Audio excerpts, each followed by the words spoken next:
Assalamualaikum warahmatullahi wabarakatuh. Perkenalkan, nama saya Muhammad Novel Yaudin dari kelas HC Hukum Ekonomi Syariah kelas C, akan menerangkan tentang makiyah, pengertian makiyah dan madaniyah.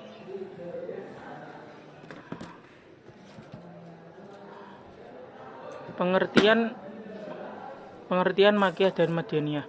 Makiyah diambil dari nama kota Makkah, tempat Islam lahir dan tumbuh. Kata Makkiyah merupakan kata sifat yang didasarkan kepada kota tersebut, dan sesuatu yang disebut Makkiyah apabila mengandung kriteria yang berasal dari Makkah atau yang berkenaan dengannya. Begitu pula Madaniyah, ia diambil dari nama kota Madinah, tempat Rasulullah berhijrah dan membangun masyarakat Islam serta mengembangkan Islam ke segala penjuru dunia. Perbedaan makiyah dan madaniyah. Ada 3 pendapat yang dikemukakan oleh ulama, yaitu: 1. Berdasarkan tempat turunnya suatu ayat. Makiyah ialah suatu ayat yang diturunkan di kota Mekah dan sekitarnya, seperti ayat yang diturunkan kepada Nabi Muhammad SAW di Mina, Arafah, Hudaybiyah dan sekitarnya. Sedangkan Madinah ialah yang diturunkan di Madinah dan sekitarnya, seperti ayat yang turun kepada Nabi Muhammad SAW di Badar, Uhud dan lain-lain. Berdasarkan pengertian di atas, dapat dipahami bahwa Makkiyah adalah tempat-tempat Al-Quran yang diturunkan di Makkah dan sekitarnya, dan Madaniyah yang diturunkan di Madinah dan sekitarnya. Namun sebagian dari ayat Al-Quran tidak turun di Makkah dan sekitarnya, dan tidak pula di Madaniyah dan sekitarnya, seperti surat At-Taubah ayat 42 yang berbunyi: laukana aradun qariban wa safaran qasidal lataba'uka walakin bada'at alaihim syuqa wa sayahlifuna billahi lawi satada'ana la kharajna ma'akum yahlikuna anfusahum wallahu ya'lamu anhum la kadhibun. Surat At-Taubah ayat 42 dan surat Az-Zukhruf ayat 45 dan surat Az-Zukhruf ayat 45. Kedua ayat di atas tidak diturunkan di Makkah dan sekitarnya, dan tidak pula di Madinah. Menurut Ibnu Katsir, surat At-Taubah ayat 42 diturunkan di Tabuk, dan surat Az-Zukhruf ayat 45 diturunkan di Baitul Maqdis pada malam Isra, sehingga ayat ini tidak dinamakan Makkiyah dan juga Madinah. Maka pendapat yang pertama ini menyebabkan tidak adanya pembagian yang konkret secara mendua terhadap ayat-ayat Al-Quran. 2. Berdasarkan kitab seruan dari ayat tersebut, Makkiyah ialah ayat-ayat Al-Quran yang berisi seruan atau khitab terhadap penduduk Makkah, dan Madaniyah berisi tentang khitab yang ditunjukkan kepada penduduk Madinah. Beranjak dari pengertian ini, para ulama menyimpulkan bahwa setiap ayat atau surat di dalam Al-Quran dimulai dengan redaksi ya ayuhan nas, wahai sekalian manusia, dikatakan sebagai Makkiyah karena pada waktu itu penduduk Makkah pada umumnya masih kufur. Sedangkan ayat-ayat atau surat yang dimulai dengan lafaz ya ayyuhalladzina amanu, yakni wahai orang yang beriman, dikatakan Madinah karena pada waktu itu benih-benih keimanan sudah tumbuh atau sudah terbentuk di dada penduduk Madaniyah. Jika kita pegang pada definisi yang kedua ini, akan ditemukan dua permasalahan ketika membaca surat sebagian ayat Al-Quran, yaitu: pertama, kebanyakan Al-Quran tidak selalu dibuka dengan ayat salah satu surat di atas. Misalnya surat Al-Ahzab dibuka dengan lafaz ya ayyuhan nabi taqullah, dan contoh lainnya misalkan surat Al-Kafirun yang dimulai dengan lafaz idza ja'anal munafiqun. Berdasarkan dari 2 ayat di atas, maka keduanya tidak termasuk Makkiyah dan pula Madaniyah, karena keduanya kalau ya ayyuhalladzina amanu dan tidak pula ya ayyuhan nas turun bukan dengan lafaz itu. Ayat yang turun selain redaksi tersebut mau dimasukkan kepada golongan mana? Melalui definisi ini ditemukan tidak adanya konsistenan dalam menetapkan ayat-ayat Al-Quran. Kedua, tidak semua ayat atau surat yang terdapat dalam redaksi ayuhan nas meskipun Makkiyah, dan tidak juga semua surat atau ayat yang terdapat dalamnya redaksi ya ayuhan ladzina amanu harus madaniyah. Misal surat Al-Baqarah yang termasuk madaniyah, namun sebagian dari redaksi ayatnya terdapat ya ayuhan nasu ubudu dan lain-lain. Begitu pula orang 3 berdasarkan wahyu turunnya. Makiyah adalah ayat Al-Quran yang diturunkan sebelum hijrahnya Nabi Muhammad SAW ke Madinah. Sekalipun ayat tersebut turun di luar kota Makkah. Surat-surat Makiyah turun selama 12 tahun, 5 bulan, 13 hari. Dimulai pada 17 Ramadan, Februari 610 Masehi, saat Nabi berusia 40 tahun. Sedangkan Madinah adalah ayat Al-Quran yang turun setelah Nabi hijrah ke Madinah, meskipun ayat tersebut turun bukan di kota Madinah. Jadi berdasarkan penelitian ini, walaupun ayat Al-Quran diturunkan di Makkah atau Arafah, setelah hijrah masuk ke dalam golongan Madinah, seperti ayat yang diturunkan pada tahun penaklukan kota Makkah, seperti firman Allah, innallaha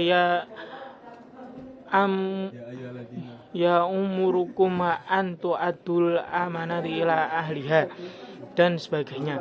Ayat ini turun pada hari Jumat di Arafah pada waktu haji dan beberapa surat lainnya seperti di awal surat Anfal dan Wada turun di Badar. Sedangkan surat ini menurut pendapat yang masyhur adalah madaniyah dibanding dengan 2 pendapat sebelumnya. Tampaknya pendapat yang ketiga ini lebih rajih karena ia lebih memberikan kepastian dan konsisten serta memenuhi unsur urutan takrif dan definisi.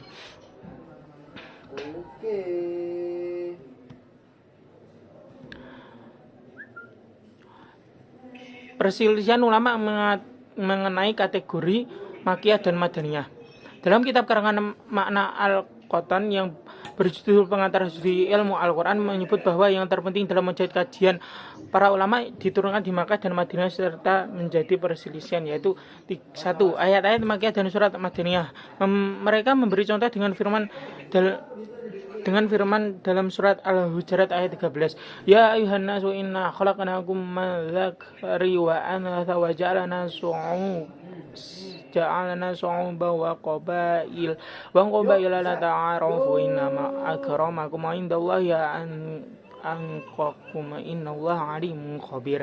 Artinya, wahai manusia, sungguh kami telah menciptakan kamu dari seorang laki-laki dan seorang perempuan. Kemudian kami menjadikan kamu berbangsa-bangsa dan bersuku-suku agar kamu saling mengenal. Sungguh yang paling mulia di antara kamu di sisi Allah ialah orang yang paling bertakwa. Sesungguh Allah Maha mengetahui lagi Maha teliti. Yang turun di kota Makkah, ayat tersebut diturunkan di Makkah pada hari penaklukan kota Makkah. Tetapi sebenarnya Madinah karena diturunkan selepas hijrah. Di samping itu seruannya pun bersifat umum. Seperti ini oleh para ulama tidak dinamakan Makkiyah secara pasti, tetapi mereka mengatakan ayat diturunkan di Makkah namun hukumnya Madaniyah. Ayat-ayat Madaniyah dalam surat Makkiyah. Misalnya surat Al-An'am, Ibnu Abbas berkata, surat ini diturunkan di Makkah, maka ia adalah Madinah, kecuali 3 ayat yang diturunkan di Madinah, yaitu surat 151 dan 153, dan surat Al-Hijr adalah Makkiyah. Tetapi ada 3 ayat Madaniyah, yaitu 19 dan 21. 3 yang diturunkan di Makkah namun hukumnya Madaniyah. Misalnya Al-Hujurat ayat 13. Ayat ini diturunkan di Makkah pada hari penaklukan kota Makkah, tetapi sebenarnya Madaniyah karena diturunkan selepas hijrah. Di samping itu seruannya pun bersifat umum. Ayat seperti ini oleh para ulama tidak dinamakan Makkiyah secara pasti, tetapi mereka mengatakan ayat yang diturunkan di Makkah namun hukumnya Madaniyah. 4 ayat yang diturunkan di Madinah tapi hukumnya Makkiyah. Mereka yang memberi contoh dengan surat Al-Mumtahanah. Surat ini diturunkan di Madinah dilihat dari segi tempat turunnya, tetapi seruannya ditujukan kepada orang musyrik, kepada penduduk Makkah. Juga seperti permulaan surat Al-Baqarah, yakni At-Taubah yang diturunkan di Madinah, tetapi seruannya ditujukan kepada orang-orang musyrik penduduk Makkah. 5. Yang serupa dengan yang diturunkan di Makkah dalam kelompok Madaniyah. Yang dimaksud para ulama di sini adalah ayat-ayat yang terdapat pada Madaniyah tetapi mempunyai gaya bahasa dan ciri-ciri seperti Makkiyah. Contohnya firman Allah dalam surat Al-Anfal ayat 31 yang Madaniyah. Ya, hal ini dikarenakan permintaan kaum musyrikin untuk disegerakan azab adalah di Makkah. Yang serupa yang diturunkan di Madinah dalam kelompok Makkiyah. Yang dimaksud ulama di sini dari kebalikan dari sebelumnya. Mereka mencontohkan surat Al-Najm ayat 32. Ayat yang dibawa dari Makkah ke Madinah. Contohnya ialah bahwa surat Al-A'la, hadis riwayat Al-Bukhari dan dari Baro'ah bin Azib yang mengatakan bahwa yang pertama kali datang kepada kami di kalangan sahabat Nabi adalah Mus'ab bin Umar dan Ibnu Ummi Maktum. Keduanya membacakan Al-Quran kepada kami. Setelah itu datanglah Amr, Bil dan As'ad. Kemudian datang pula Umar bin Khattab sebagai orang nomor yang ke-20. Baru setelah itu datang Nabi. Aku melihat penduduk Madinah bergembira. Setelah itu akan membaca Sabbihisma Rabbikal A'la. 8. Ayat yang di bawah dari Madinah dan Makkah, yang dibawa dari Madinah ke Makkah. Contohnya dari awal surat Baqarah, yaitu ketika Rasulullah memerintahkan kepada Abu Bakar untuk pergi haji pada tahun ke-9, dan hal ini pun disampaikan oleh kaum musyrikin tentang di mana tahun tidak seorang pun orang musyrik boleh berhaji. Ayat yang turun di waktu malam dan waktu siang. Kebanyakan ayat turun pada waktu Harodin yang diturunkan pada malam hari. Abu Qasim Al-Hasan bin Muhammad bin Habib an Naisaburi telah menelitinya. Contoh di antaranya adalah bagian-bagian akhir surat Al-Imran dan yang lainnya.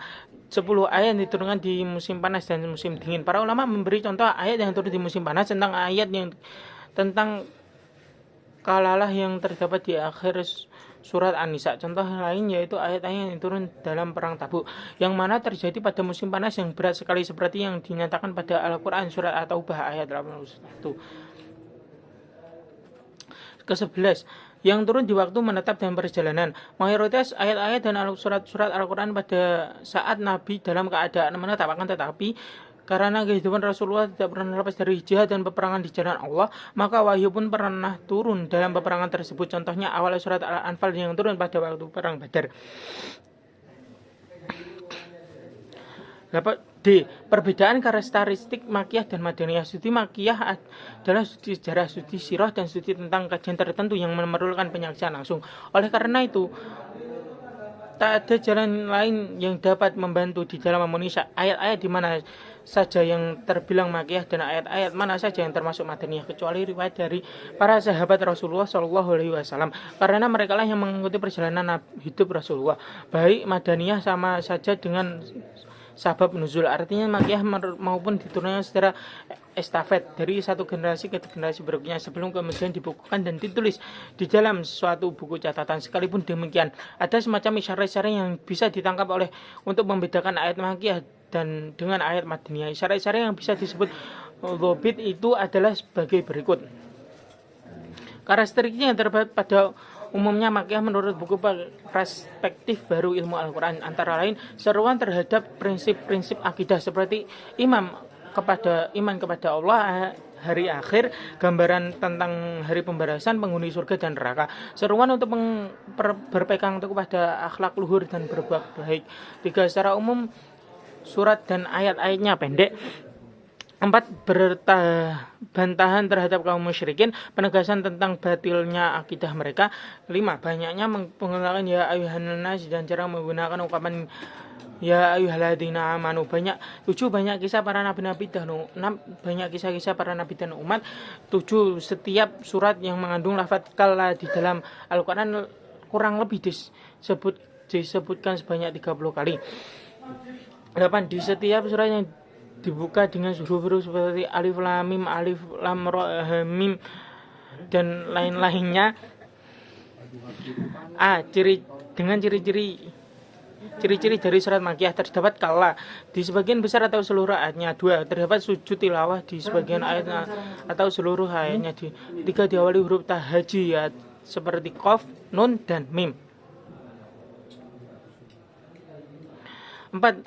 memuat kisah Adam dan iblis kecuali surat Al-Baqarah. 5. Memuat kisah para nabi dan umat terdahulu. 6. 5. Di dalamnya terdapat khitab seruan kepada semua manusia, yakni wahai manusia. 7. Menyeru pada kalimat anak Adam. 4. Isinya memberi penekanan pada masalah akidah. 9. Ayatnya pendek-pendek. Karakteristik yang terdapat pada umumnya Madaniyah menurut buku perspektif baru ilmu Al-Quran antara lain. 1. Banyak menjelaskan tentang hukum-hukum seperti hadza faraid, undang-undang politik, ekonomi dan permasalahan kenegaraan. Surat-surat dan ayatnya panjang-panjang. Ketika berbicara tentang mengenai orang-orang munafik, menguatkan kedudukan dan ancaman mereka. Banyak menyebutkan tentang jihad, memberi izin berperang dan hukum-hukumnya. 5. Penentangan terhadap ahli Alkitab dan surat terhadap mereka untuk menghilangkan sikap berlebihan dalam agama mereka. Banyaknya menggunakan ya ayyuhalladzina amanu dan cara menggunakan ungkapan ya ayyuhan nas. Dengan ciri-ciri surat Al-Madaniyah terdapat kalimat orang-orang yang beriman. 2. Terdapat hukum-hukum faraid, hudud, qisas, jihad dan dalamnya. 3. Menyebut orang-orang munafik kecuali Al-Ankabut. 4. Menyebut bantahan terhadap ahlul Alkitab Yahudi dan Nasrani.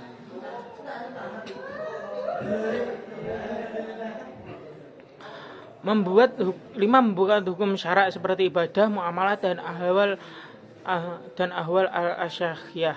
6. Ayatnya panjang-panjang. Ada suatu yang perlu diingat bahwa surat Makkiyah maupun surat Madinah tidak selalu bermuatan ayat-ayat Makkiyah dan Madinah. Bisa jadi di dalam surat yang diklarifikasikan Makkiyah terdapat ayat-ayat Madinah. Demikian sebaliknya.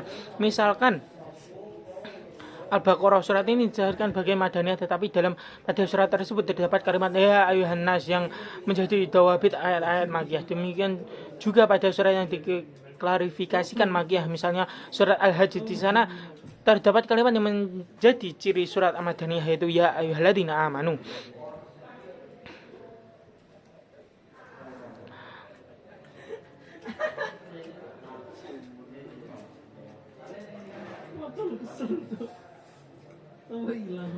Tujuan mempelajari Makkiyah dan Madiniyah. Dengan mengetahui antara Makkiyah dan Madiniyah dapat bermanfaat bagi kehidupan kita. Antara lain sebagai berikut. A. Mudah diketahui mana ayat yang turun lebih dahulu. B. Mudah mengetahui mana ayat-ayat Al-Quran yang hukum atau bacaannya sudah dinas. C. Mengetahui sejarah pensyariatan hukum Islam, yakni ta'khirut tasyrik. B. Mengetahui hikmah diisyaratkannya suatu hukum, yakni hikmatul tasyrik. B. Bisa menambah kepercayaan terhadap kewahyuan Al-Quran. F. Meningkatkan keyakinan terhadap kesucian, kemurnian, dan keaslian Al-Quran. Sekian dari saya. Kalau ada kurang lebihnya saya mohon maaf yang sebesar-besarnya. Wassalamualaikum warahmatullahi wabarakatuh.